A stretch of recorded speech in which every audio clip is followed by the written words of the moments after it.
zina. Na'udzubillahi min zina. Zina ini termasuk dosa besar.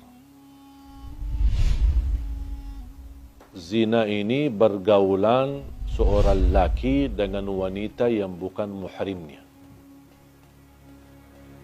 Lebih besar lagi kalau wanita ini muhrimnya.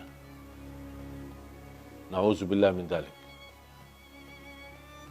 Wanita ada hubungan keluarga maupun tidak ada hubungan keluarga belum dihalalkan melalui akad nikah, ijab kabul, berarti hubungan mereka itu zina. Allah Subhanahu wa taala ketika di dalam Al-Quran melarang zina ini, Allah tidak berfirman jangan berzina. Tetapi Allah berfirman wala taqrabuz zina, jangan mendekati zina. Karena orang berzina tidak akan mungkin begitu saja langsung jatuh kepada zina. Pasti ada proses awal yang membuat hati kita cenderung kepada zina. Pandangan mata, telinga mendengar, lidah berbicara.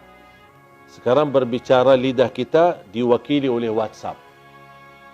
Chat bersama seorang wanita, mungkin ketemu di sosial media. Boleh enggak kenalan? Boleh. Ya di situ mulai langkah awal daripada zina. Satu kalimat, ini balas, ini kirim, ini balas. Sebentar lagi ada gambar, sebentar lagi ada love, ada sebentar ini ucapan, saya tidak bisa tidur, merindukanmu, kangen samamu, di situlah. Ini langkah-langkah seperti ini. Mungkin dianggap remeh, kecil. Cuman buang waktu, cuman chat. Saya tidak ada niat apa-apa. Di situ yang dilarang oleh Allah. Jangan mendekati zina. Nadratun, fabtisamatun, famaw'idun, faliqa'un, fazina. Ini prosesnya. Nadratun, pandangan. Senyum. Ya, pas habis pandangan, apa? Senyum kan? Kalau sama-sama suka, pasti senyum. Kalau tidak suka, tak mungkin diperhatikan. Tapi ini yang bahaya di sini. Wal ainu tazni wa zinaha an-nadhar, sebagaimana bersabda Rasulullah, pandangan mata berzina. Mata berzina dan zinanya mata adalah mempandangi sesuatu yang haram. Nadratun fabtisamatun. Langkah awal melihat. Pandangannya menarik. Tertarik, bahkan ada yang sampai melihat terus ikutin. Aduh, cantiknya luar biasa. Di situ sudah mulai bahaya. Habis nadratun, muncul langkah yang kedua. Kalau sudah suka, gara-gara pandangan, pasti akan senyum. Pasti akan senyum. Fabtisamatun. Habis senyum, mulai berbicara. Ya, boleh enggak kenalan? Ini nama saya, nama kamu. Kamu kerja di mana? Mulai ngobrol. Awal-awalnya umum. Sedikit demi sedikit, kalau sudah akraban, baru kita. Awal-awalnya katanya ta'aruf. Ini sekarang istilah yang beredar di kalangan akhwat atau kalangan wanita yang salihah. Katanya ta'aruf. Ya sama, ta'aruf dan pacaran sama. Habis sudah setelah senyum dan berbicara panjang lebar, mulai ada janji. Boleh enggak kita makan di luar? Mulai ada janji. Ayo kita jalan-jalan ke pantai malam minggu. Kita ke mall, kemana? Ada janji. Habis janji, faliqa, pertemuan. Kalau sudah bertemuan, pasti akan na'udzubillah.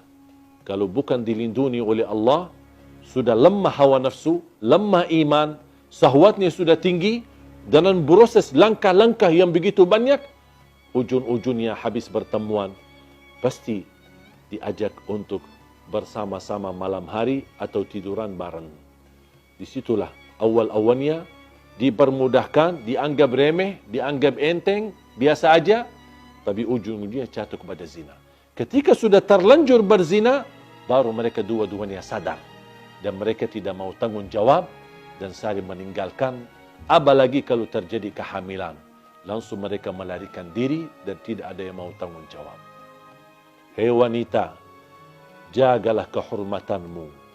Karena kemuliaanmu di sisi Allah tergantung menjaga kehormatan. Wahai laki-laki, bertakwalah kepada Allah Subhanahu wa taala.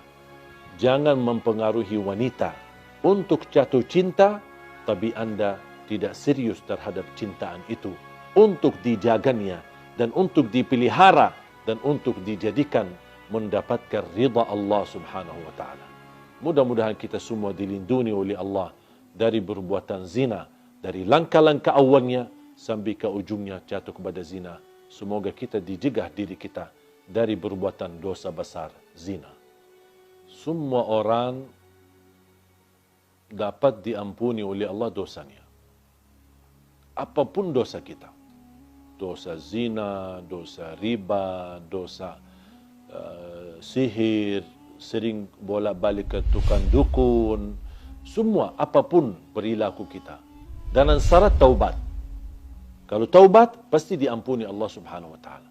Tapi ada satu orang yang tidak akan diampuni oleh Allah Subhanahu wa taala. Bahkan tidak akan diselamatkan dari perilaku itu. Sangat bahaya. Siapa? Yang terang-terangan menceritakan berzinahan atau kebanggaan terhadap kemaksiatannya kepada Allah Subhanahu wa taala. Sekarang na'udzubillah, semestinya kalau kita sebagai manusia jatuh dalam perbuatan maksiat, apapun maksiat itu, seharusnya kita berusaha menyembunyikan, rahasiakan. Pertama, karena malu sama Allah. Yang kedua, juga malu sama manusia. Kalau tahu orang kita adalah perbuatan dosa-dosa terus setiap malam atau setiap hari. Tetapi ada orang yang melanggar dan dia membuka hijab sifat malu. Dan tidak ada rasa malu sama sekali. Tidak ada rasa malu sama Allah dan tidak ada rasa malu sama manusia. Dan dia terang-terangan menunjukkan kebanggaannya terhadap perilaku dosa dan maksiatnya. Apalagi kalau perilaku itu tergantung dengan orang lain. Misal dia laki-laki, dia sudah berhasil mempengaruhi seorang wanita sambil berzina. Mungkin dia bisa mengambil fotonya, bisa dia pernah shot videonya, kemudian dia sharekan kepada teman-temannya, aku sudah berhasil menggauli dia. Aku berhasil berhubungan dengan dia dengan cara yang haram. Dia merasa bangga, aku sudah berhasil dapat menjatuhkan 10 wanita. Ada yang merasa bangga, saya bisa lebih banyak daripada kamu. Dan ini sebenarnya, hal ini bukan lucu, tapi justru mendatangkan kemurkaan Allah untuk Anda. Bisa menghadirkan azab yang tidak dapat di sisi Allah ampunan dosa itu. Rasulullah SAW bersabda, Kullu ibnu Adam mu'afa illa al-mujahirun. Semua orang-orang diselamatkan oleh Allah. Diberikan afiat dari perilaku maksiat dan dosa. Kalau ada tanda keseriusan taubat, pasti diampuni Allah dan kembali kepada jalur yang benar. Kecuali kata Rasulullah, illal mujahirun, orang-orang yang suka membuka aib dosanya, menceritakan kepada orang lain, bahkan dia shot kepada sosial media terhadap perilaku maksiat dan dosa sehari-harinya.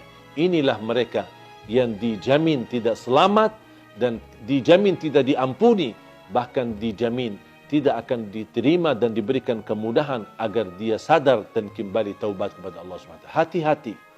Apalagi kalau beredarkan beritanya, menyebarkan berita, tergantung menyakiti orang lain. Itu sangat bahaya. Dan sebagaimana kita berusaha membuka aib orang lain, ingat akan Allah Subhanahu wa taala buka aib diri kita walaupun kita sembunyi di dalam rumah kita sendiri.